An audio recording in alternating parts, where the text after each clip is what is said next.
Okay, so to continue on, we're going to focus on adding some, I guess, tree life to the mix here. On top of that, we're going to work with creating some glares on the water and adding a few birds just to create some atmosphere here. The clouds I have for some reason positioned in the very back. I want that one to overlap the actual lighthouse a bit. Maybe I'll move one down just so it's kind of in the valley.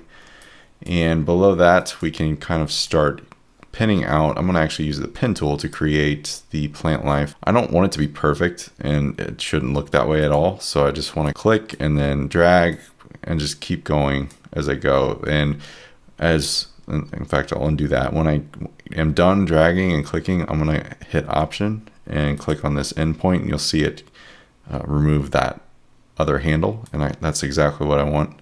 So that way we can look like little hedges or shrubs, bushes, whatever you want to call them in the mix. So just create some varied looking ones. Just kind of do what I'm doing here. And we'll kind of start with that.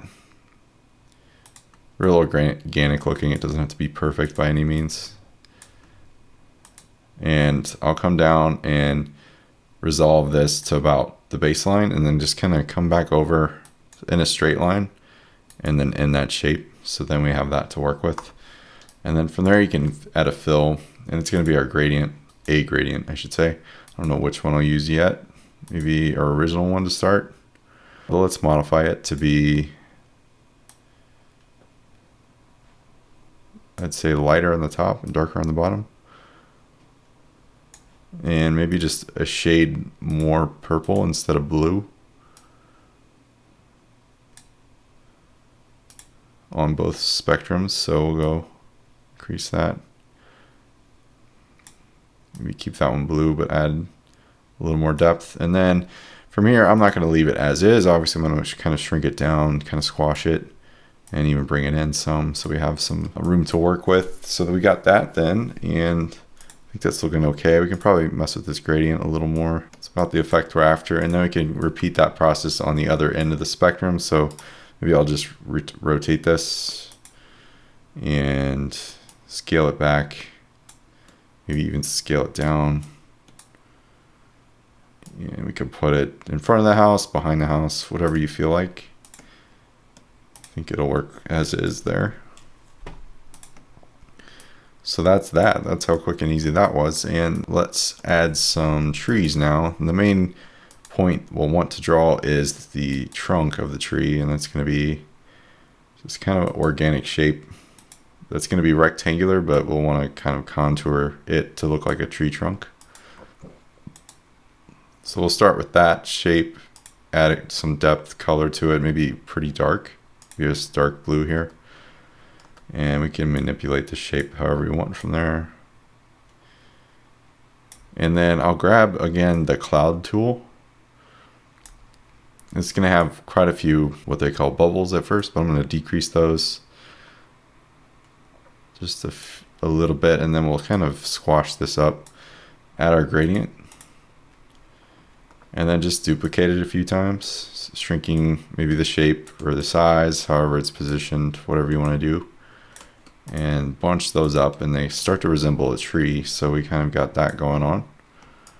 So maybe I'll decrease the size overall of this, group it, maybe even come in on one, duplicate it, maybe make one a little bigger, tree trunk bigger, it's kind of closer to us. Maybe contour this a bit so it's not so perfect. Add another cloud shape.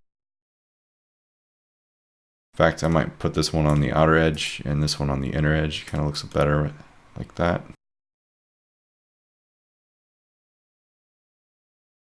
And we can add another tree maybe way at the end down here behind this house. Give it some depth so it's kind of actually sitting behind it. And I don't know that I like it rotated, to be honest. I might go straight up with that. Even duplicate it, maybe send one to the back if you want some more depth there.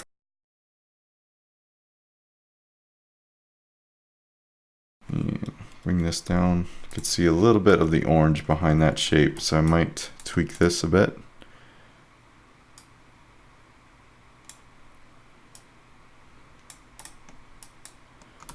Okay.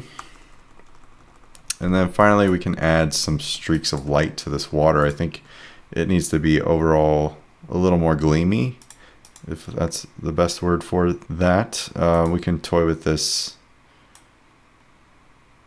glare as well. I'm thinking I want the sky overall will be, I think, a little darker than it is, so maybe we'll come back and tweak that some so it's kind of towards the night, but maybe move it into the blue spectrum so it's a little cooler. Yeah, something like that. So it almost already feels like night, but there's still some sunlight kissing over here, the edges of the houses and the actual lighthouse. Okay, so the streaks that I'm talking about can be as simple as just some pinned out triangles. So just really tall and slender triangles that are going to be like a white color. And then you can just back off the opacity quite a bit. And then just duplicate that, maybe even rotate it. And then for effect, I did one that was reversed. Oops, transform, flip horizontally, and kind of in the same direction as the top one there, but I used our original gradient.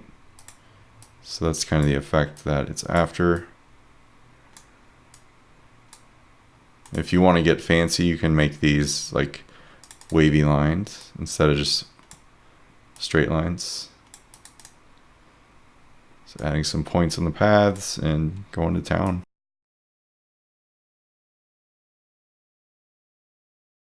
Okay, the last step I think is to add a few birds to the mix. Nothing extraordinary here, but just some dark elements that look like birds. So overall I might come down with everything now that I'm looking at this. So we can select everything on the page.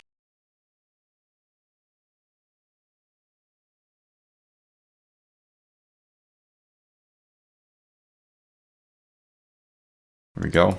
And then finally, yeah, the birds. So these can be as simple as just like specks that you draw. I'm going to pin these out. I think I can do an okay job just from organic drawing. I could be wrong about that though. So we kind of want, I'll start with actually using a crescent tool. Kind of create the wingspan and rotate it. Make it pretty dark. Just convert it to curves from there, and then we can just kind of add and subtract things as we need them. We need the tail feather, so that needs to come into play. I'm doing this very fast, so if they don't look 100% great, that's the reason. Let's maybe turn some of these. Another point here.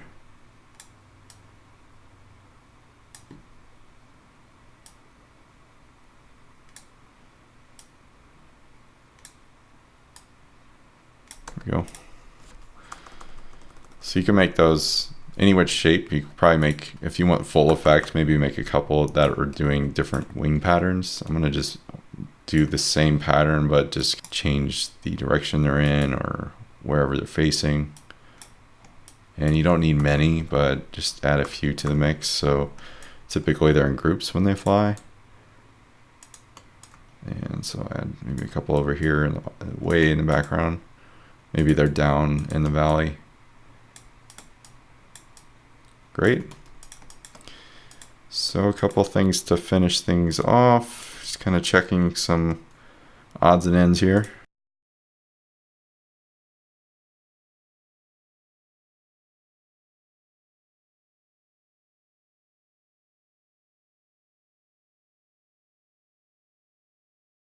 Alright guys, so I think that wraps things up. This is the very end of illustrating a lighthouse series. So this ended up being about 4 videos, I think. So I hope you enjoyed this. This is kind of my take on illustration. I have a pretty, I guess, carefree style. I like to just, reference something and draw it to what I think looks good. I don't think it needs to be completely perfect or the exact same every time you draw it. And with that, that's what I love about illustration. Everyone's work is different from the next, and that's perfectly great and fine. So if you have any questions or have your own compositions that you created during this process to share, feel free to leave those below.